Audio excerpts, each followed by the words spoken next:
Hello guys, BA Part 1.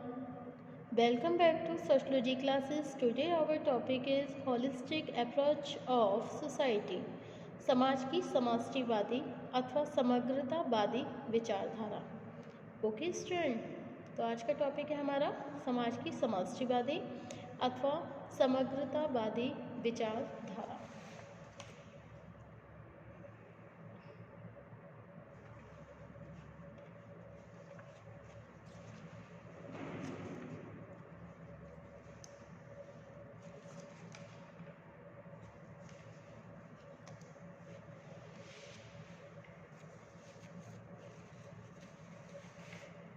The volume of the social atom is in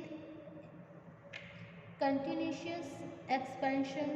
As we grew up, the social atoms change from time to time in their membership according to weight. Okay.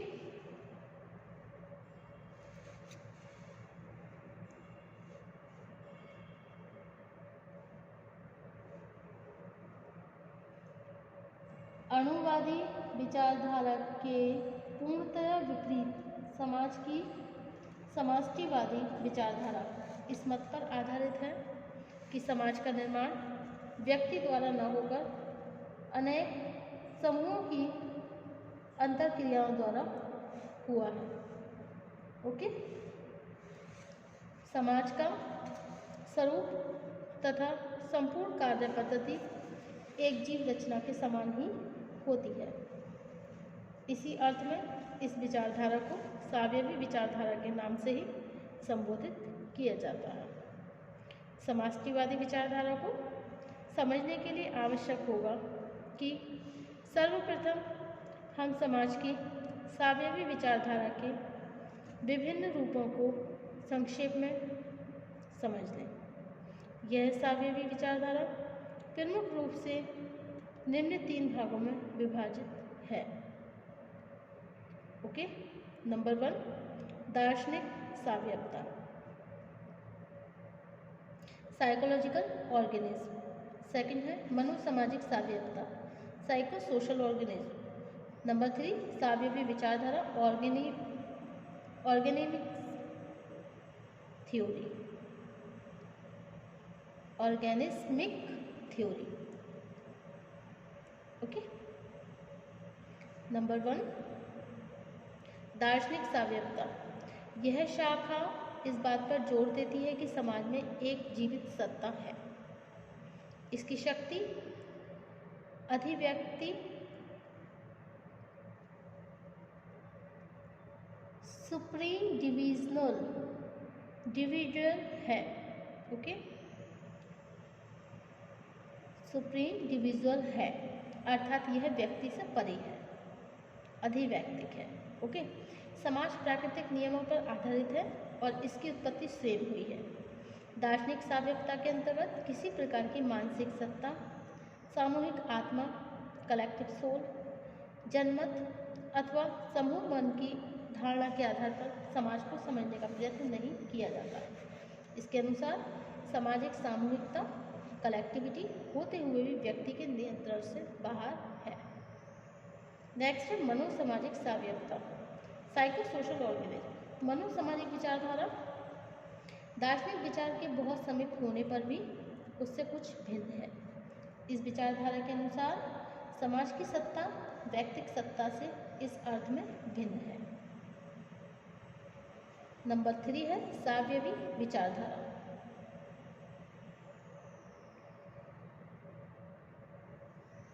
यह विचारधारा स्पष्ट करती है कि समाज पूर्णतया एक जीव रचना के समान है. इस सिद्धांत के अनुसार समाज की प्रकृति, उसकी कार्य पद्धति, उत्पत्ति, विकास तथा संपूर्ण प्रतिक्रियाएं जीव रचना के ही समान है. ओके. उपर्युक्त 3 विचारधाराओं को हम सामान्य रूप से 2 भागों में विभाजित कर सकते हैं. नंबर 1, सावयवी विचारधारा जो समाज को पूर्णतया एक जैविक संरचना मानते हुए व्यक्ति को इसके अधीन मानती है, और दूसरी है समूहगण का सिद्धांत जिसके अनुसार सामाजिक सामूहिक शक्ति है. ओके. नंबर 1 है आपका सावयवी विचारधारा। समाजवादी प्रकृति को सावयवी आधार पर स्पष्ट करने का प्रयत्न आज से हजारों वर्ष पहले हो चुका है। हिंदू धर्म, ग्रीक तथा रोमन दार्शनिकों ने समाज को सावयवी आधार पर समझने का प्रयत्न किया था। ओके, 19वीं शताब्दी के उत्तरार्ध लेटर हाफ से सावयवी विचारधारा को बहुत महत्व दिया जाने लगा। इस समय समाज को एक सामूहिक सत्ता मानकर व्यक्ति को पूर्णतया उसके अधीन मान लिया गया। ओके, हर्बर्ट स्पेंसर का कहना है कि समाज और एक जीव रचना है। समाज एक जीव रचना है। ओके, जीव रचना के समान ही समाज का विकास होता है और जिस प्रकार शरीर के विभिन्न अंग पृथक होते हुए भी कार्यात्मक रूप से एक दूसरे से पूरक है, उसी प्रकार समाज के विभिन्न अंगों में भी एक कार्यात्मक एकता, फाउंडेशनल यूनिटी पाई जाती है। अकॉर्डिंग टू लिनेनफेल्ड ने इस प्रकार के विचार देते हुए कहा है, मानव समाज जीव रचना के समान ही एक वास्तविक सत्ता वैसन है। समाज में वे सभी विशेषताएं पाई जाती हैं जो जीव रचना में विद्यमान है। ओके, नेक्स्ट है आपका इवोल्यूशन, मूल्यांकन। सावयवी विचारधारा का यह निष्कर्ष किस सीमा तक सही हो सकता है कि व्यक्ति समाज के अधीन है, लेकिन समाज को पूर्णतया एक जीव रचना कह देना किसी प्रकार उपयुक्त नहीं है, मतलब किसी प्रकार उपयुक्त नहीं है। वास्तविकता यह है कि जीव रचना और समाज में ऐसी अनेक आधारभूत भिन्नताएं हैं कि इन दोनों को एक दूसरे के पूर्णतः समान नहीं कहा जा सकता। ओके स्टूडेंट,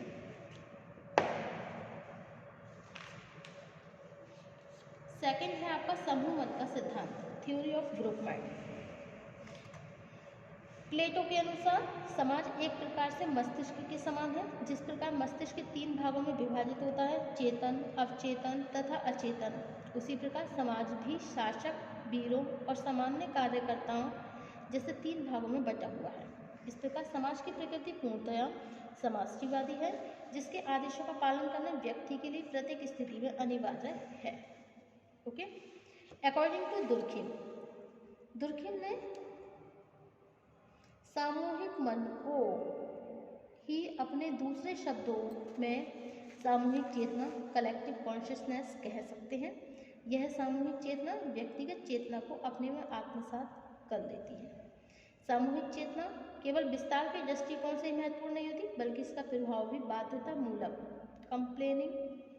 कंपेलिंग होता है। इसका तात्पर्य यह नहीं कि समाज में व्यक्ति का कोई स्थान नहीं है, बल्कि वास्तविकता यह है कि सामाजिक मन के अंतर्गत व्यक्ति का मस्तिष्क उसी प्रकार कार्य करता है जिस प्रकार एक अणु के अंतर्गत अनेक परमाणु अपना अस्तित्व बनाए रखते हैं। नेक्स्ट है मूल्यांकन। सावयवी विचारधारा और समूह मन का सिद्धांत व्यक्ति और समाज का संबंध स्पष्ट करने के लिए अधिक उपयुक्त नहीं माने जाते हैं। वास्तविकता यह है कि व्यक्ति की मानसिक विशेषताएं और व्यवहार अपने आप में पूर्णतः स्वतंत्र न होकर बल्कि सामाजिक अंतःक्रियाओं और सामाजिक प्रक्रियाओं प्रोसेस पर निर्भर होते हैं। ओके, अब नेक्स्ट पॉइंट है आपका व्यक्ति और समाज का पारस्परिक संबंध।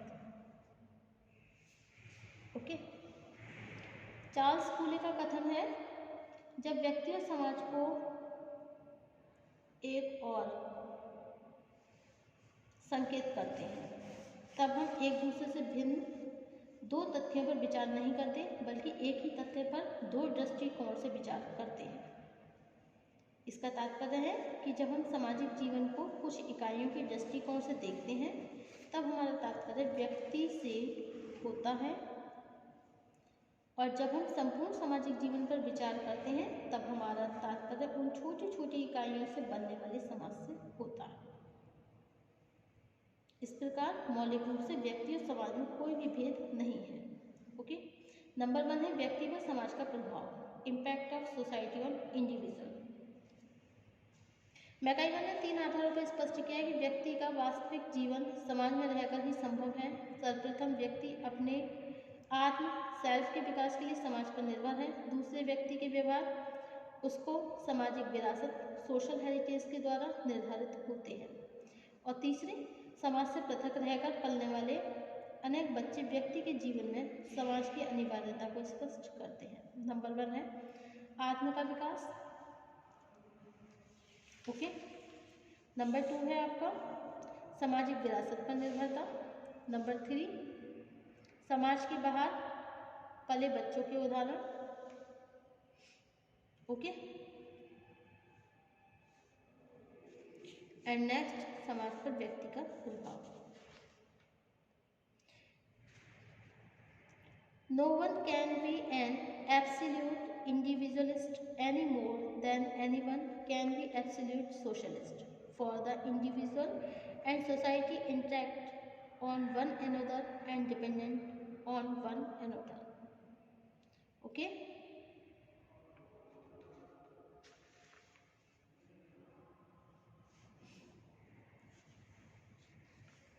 सेकेंड पॉइंट है आपका सामाजिक विरासत पर निर्भरता।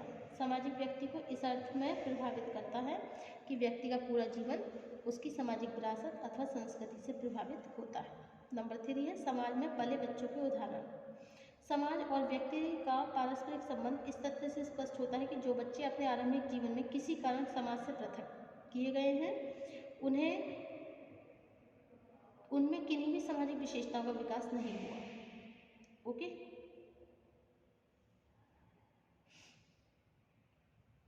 नेक्स्ट पॉइंट है आपका समाज पर व्यक्ति का प्रभाव, impact of individual on society.